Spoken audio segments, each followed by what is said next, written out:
नमस्कार, जनता टीवी देख रहे हैं आप। मैं हूं आपके साथ पूजा मोहन पांडे। बुलेटिन की शुरुआत करते हुए सबसे पहले आपको बता दें, रामचरितमानस को लेकर स्वामी प्रसाद मौर्य ने बयान दिया और सियासत यानी कि हाई वोल्टेज ड्रामा लगातार सूबे में देखने को मिल रहा है। आरोप प्रत्यारोप के बीच आज उदय प्रताप कॉलेज के पूर्व छात्र संघ अध्यक्ष आनंद विजय सिंह ने समाजवादी पार्टी पर बड़ा आरोप लगाया। क्या कहा? गेस्ट हाउस कांड का जिन निकाला है दोबारा बाहर, और उसके जस्मदीद भी रहे हैं आनंद विजय। उन्होंने कहा, जिस दिन समाजवादी पार्टी के कार्यकर्ताओं ने लखनऊ के गेस्ट हाउस में मायावती के साथ अभद्रता करी, उस दिन समाजवाद कहां गया था? उस दिन क्या मायावती एक शूद्र नहीं थी? आनंद विजय ने रामचरितमानस का व्याख्यान भी किया और स्वामी प्रसाद मौर्य पर कई गंभीर आरोप लगाए हैं। देखिए, लगातार हम लोग टीवी पर और पेपरों के माध्यम से लगातार हम लोग देख रहे हैं कि रामचरितमानस पर जो महाकवि तुलसीदास जी के जो कविता है, जो उस पर बहस चल रही है, उस पर राजनीति चल रही है और प्रतिदिन इस पर डिबेट हो रहा है हर टीवी चैनलों में।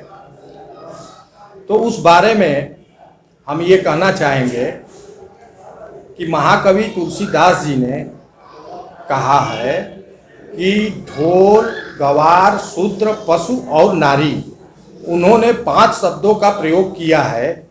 ढोल को हटा दिया जाए तो शूद्र, पशु, नारी ये सब जीवात्माएं हैं, लेकिन उन्होंने ढोल शब्द का प्रयोग क्यों किया? लगातार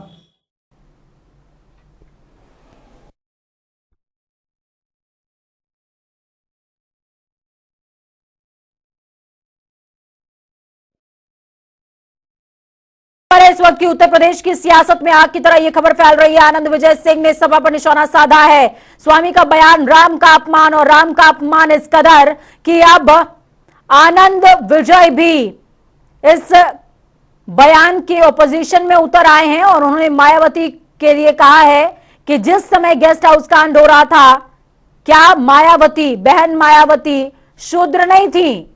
उनके लिए समाजवाद कहां गया था? धर्मेंद्र जुड़े हुए हमारे साथ में। धर्मेंद्र, क्या कुछ अपडेट? और ट्वीट कर सोशल मीडिया पर उनके द्वारा लगातार शूद्र, गवार, ढोल, पशुनाड़ी शब्द को हटाने की मांग की जा रही है और शूद्रों का अपमान कहा जा रहा है। वहीं अखिलेश यादव लगातार उनका काउंटर कर रहे हैं। तो कहीं ना कहीं उस काउंटर को जो मायावती के साथ वहां पे घटनाएं हुई थी उसका जिक्र करते हुए उदय प्रताप कॉलेज के पूर्व अध्यक्ष, उसके चश्मदीद हैं, उन्होंने सीधे तौर पे काउंटर किया। उन्होंने कहा है कि क्या उस समय शूद्रों की याद नहीं आई थी? जो स्वामी प्रसाद मौर्य जिस बसपा में थे, अब सपा का दामन थामने के बाद शूद्र की बात कर रहे हैं, और वहीं अखिलेश यादव लगातार शूद्र की बात कर रहे हैं कि शूद्र शब्द रामचरितमानस से हटाया जाए। तो जिस तरीके से माहौल बना रहे हैं, जातिगत हिंदुत्व की बात करते थे, और रामचरितमानस में तुलसीदास ने जिस तरीके से जिक्र किया है, ये मुगलों के शासन में उन्होंने किया था, और ना कि शूद्र का मतलब कई और अन्य अर्थ होते हैं, लेकिन उसको लगातार इसको एक राजनीतिक माहौल बनाया जा रहा है। और कहीं ना कहीं शूद्र शब्द को लेके ओटों की रोटी जिस तरीके से सेकने का प्रयास कर रही है, ये सरासर गलत है और सनातन संस्कृति पे सीधे तौर पे आघात है। पूजा और समझना चाहूंगी, देखिए लगातार हम जिक्र कर रहे हैं पंक्तियों का, लगातार यहां पर अब स्वामी प्रसाद मौर्य के बयान पर जो सियासत आई थी, इसमें अब मायावती का जिक्र भी होने लगा है। मायावती ने हालांकि ट्वीट करते हुए दलितों के लिए बोला था। उन्होंने कहा कि ग्रंथ उनके लिए नहीं है, उनके लिए संविधान है। मायावती की आज बहुत बड़ी एंट्री कर दी है आनंद विजय ने अपने इस बयान के बाद। क्या लगता है आपको, बीजेपी की तरफ से किसी तरह का कोई बयान जारी होगा क्या? देखिए पूजा, जिस तरीके धर्मेंद्र, आपको यहाँ पर रोकना चाहेंगे, माफ करेंगे। यहाँ पर हमारे साथ में संपादक जुड़ गए हैं, हमारे के उपाध्याय जी जुड़े हुए हैं। सर, मैं आपसे समझना चाहूंगी इस बयान के अपने आप में क्या मायने हैं, क्योंकि मायावती को और गेस्ट हाउस कांड के जिन को दोबारा निकाला गया है। देखिए पूजा, इसमें क्या हो रहा है कि पूरी तरह से राजनीति हो रही है। रामचरितमानस सिर्फ एक बहाना है, क्योंकि विपक्ष को लग रहा है कि 2024 में मंदिर बन करके तैयार हो जाएगा और मोदी अगले 2024 के जनवरी में राम मंदिर से ही अपने चुनाव का श्री गणेश करने वाले, जी। तो इसका कोई काउंटर विपक्ष को नहीं सूझ रहा था। जी। ऐसे में रामचरितमानस को कंट्रोवर्सी किया गया है जानबूझकर, ये सोची समझी रणनीति के तहत विपक्ष ने ऐसा किया है। पहले आपको याद होगा बिहार में इस तरह का बयान वहां के शिक्षा मंत्री ने दिया। अब स्वामी प्रसाद मौर्य जो यहाँ पे पिछड़ों के बड़े नेता माने जाते हैं, उन्होंने दिया है। वो जो दलितों का वोट है, कि अभी ऐसा लग रहा था कि दलितों का वोट जो मायावती का कभी हुआ करता था वो बीजेपी की तरफ शिफ्ट होता हुआ दिख रहा है। बिल्कुल। तो इसे लेकर के ये राजनीति शुरू हुई है। जिस प्रकार से मायावती ने कल ट्वीट जारी किए थे और कहा था कि संविधान मुख्य है, रामचरितमानस। सर, मैं थोड़ा सा क्रोनोलॉजी समझना चाहूंगी, और हमारे दर्शक जो तमाम इस समय हमें सुन रहे हैं, देख रहे हैं, उनको भी थोड़ा सा ये क्लियर कीजिए, क्योंकि जिस तरीके से मायावती और गेस्ट हाउस कांड को कोड किया गया है, क्या ये बीजेपी के लिए अभी तक जो बयान अगड़ा वर्सेस पिछड़ा हो रहा था, वो बयान अब थोड़ा सा पक्ष में आता नजर आ रहा है आनंद विजय के बयान के बाद में? नहीं, आनंद विजय के बयान सिर्फ इस बात के लिए है कि जो ये शेड्यूल कास्ट वोट है, एससी जैसे हम बोलते हैं, इस वोट बैंक को बरकरार रखना। उनकी अभी जो पॉलिटिक्स है कि वो जो एससी वोट के आधार पे, दलित वोट बैंक को के आधार पे वो अपनी राजनीति करते आए।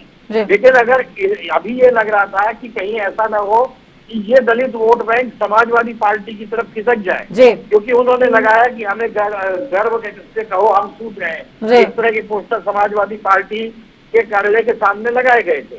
तो अभी ये समझना जरूरी नहीं है कि बीजेपी को फायदा होगा या नहीं होगा। अभी जरूरत ये है कि मायावती अपने वोट बैंक को संभाल कर रख पाती है या नहीं रख पाती है, तो उसका ये काउंटर है। लगातार इसी पर अटैक मायावती का भी है, और आनंद विजय ने भी आज उसी को जो है गेस्ट हाउस कांड को याद दिला करके एक तरह से दलित वोट बैंक को अपनी तरफ रोकने की कोशिश की है। चलिए, बहुत शुक्रिया सर हमारे साथ जुड़ने के लिए, अहम विचार साझा करने के लिए। तो आपने सुना, समझा कि किस तरीके से इस बयान के क्या कुछ मायने हो सकते हैं। अनूप भी ग्राउंड जीरो से जुड़े हुए हमारे साथ में। अनूप, आनंद विजय का ये बयान आया, उसके बाद आग की तरह ये बयान फैल गया है, क्या लखनऊ यानी कि राजधानी जो हेडक्वार्टर है सियासत का, वहां से किसी तरह की कोई तपिश उठ रही है इस बयान को लेकर?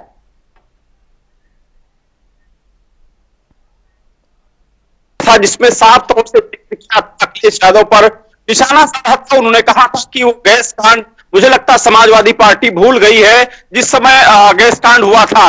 और ये जो रामचरितमानस को लेकर दलितों को कहीं ना कहीं इस पर आरोप लग रहा है, तो कहीं ना कहीं ये दलितों का अपमान है समाजवादी पार्टी कर रही है, क्योंकि समाजवादी पार्टी लगातार जिस तरीके से कोशिश कर रही कि दलित उनके पाले में आए, लेकिन कहीं ना कहीं मायावती का जिस तरीके से बयान आया था कि इस पे समाजवादी पार्टी भले ही कोशिश कर रही है लेकिन कुछ होने वाला नहीं है, क्योंकि जो ओबीसी वोटर है या दलित जो वोटर है वो समाजवादी पार्टी को समझ चुका है। और 2024 में मायावती के साथ में होता, मुझे याद है जिस समय मायावती का जन्मदिन था और अपना जन्मदिन पूरे देश पे मना रही थी, अपने कार्यकर्ताओं को संबोधित कर रही थी, उस समय भी ये बयान उनका आया था कि समाजवादी पार्टी लगातार उनके साथ रही, लेकिन अलायंस के समय जिस तरह अरुण, मैं आपको यहाँ पर रोकना चाहूंगी, वो बाइट सुनाते हैं तमाम दर्शकों को जिसमें आनंद विजय सिंह क्या कुछ कह रहे हैं, सुनाएंगे दर्शकों को। ये केवल एक राजनीतिक ओछी राजनीतिक है।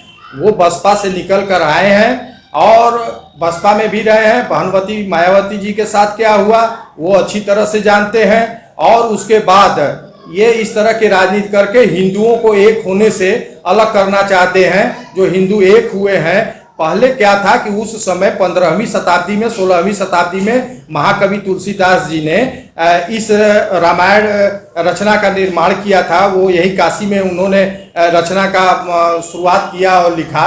वो उस समय महाकवि तुलसीदास जी जब घोर उस समय मुगलों का चल रहा था, राज्य चल रहा था, और मुगल अपने संस्कार और संस्कृति और सभ्यता को लेकर इस देश में आए और उनका सभ्यता और संस्कृति। अनूप के पास जाएंगे। अनूप, आपने सुना आनंद विजय किस तरीके से मायावती को कोट करते हुए नजर आ रहे हैं, और उन्होंने साफ तौर पर कहा कि बसपा से निकले, बसपा की जड़ है, और अब आकर के हमारा ही वोट बैंक किसकाएंगे। यानी कि 24 से 26% की जो दलित वोट बैंक की सियासत है वो इस समय सूबे में हाई नजर आ रही है। आखिरी में पता चलेगा 24 में पाले में गए आखिरकार किसके, लेकिन जिन तो निकाल दिया है गेस्ट हाउस कांड का दोबारा से। देखिए बिल्कुल सही बात है। जिस तरीके से स्वामी प्रसाद मौर्य ने एक तुरुप चला है कि जो दलित वोटर है या फिर ओबीसी वोटर है उसको कहीं ना कहीं एक जगह इकट्ठा किया जाए, और इस रामायण रामचरितमानस पर एक तरीके सवाल उठाया और अपने समाज को जोड़ने को लेकर। लेकिन कहीं ना कहीं मायावती को इस गैस कांड का याद दिलाना पड़ा कि उस समय जब गैस कांड हुआ था उस समय किस तरीके से समाजवादी पार्टी के जो नेता थे उसमें इन्वॉल्व थे, उस समय क्या कुछ हुआ था। तो पूरी तरीके से इसके पीछे चाहे रामचरितमानस पर बयान की बाजी की बात करें या फिर गैस कांड याद दिलाने की बात करें, इसके दोनों के पीछे कहीं ना कहीं वोट बैंक की बात है। अपने अपने जो समाज के जो वोट हैं, चाहे मायावती ने जो अपने वोट खो दिए हैं उसको पाने की कोशिश कर रहे हैं, और दूसरी तरफ स्वामी प्रसाद मौर्य 2024 में एक तरीके से अपने समाज को जोड़कर, दलित वोटों को जोड़कर अपने समाजवादी पार्टी में जोड़ने की कोशिश कर रहे हैं। मामला पूरा साफ है। 2024 की लड़ाई कितने कांटे की टक्कर होने वाली है इसमें बिल्कुल दो राय नहीं, क्योंकि लगातार जिस तरीके से समाजवादी पार्टी एक पर एक लगातार कोशिश कर रही कि उसके समाज लोग जुड़े।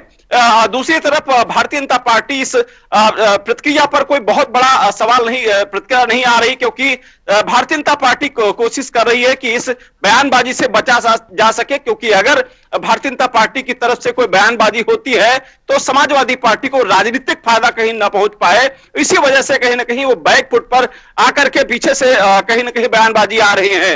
बिल्कुल, देखना बहुत शुक्रिया हमारे साथ जुड़ने के लिए, अनूप, अहम जानकारी ग्राम जीरो से साझा करने के लिए। तो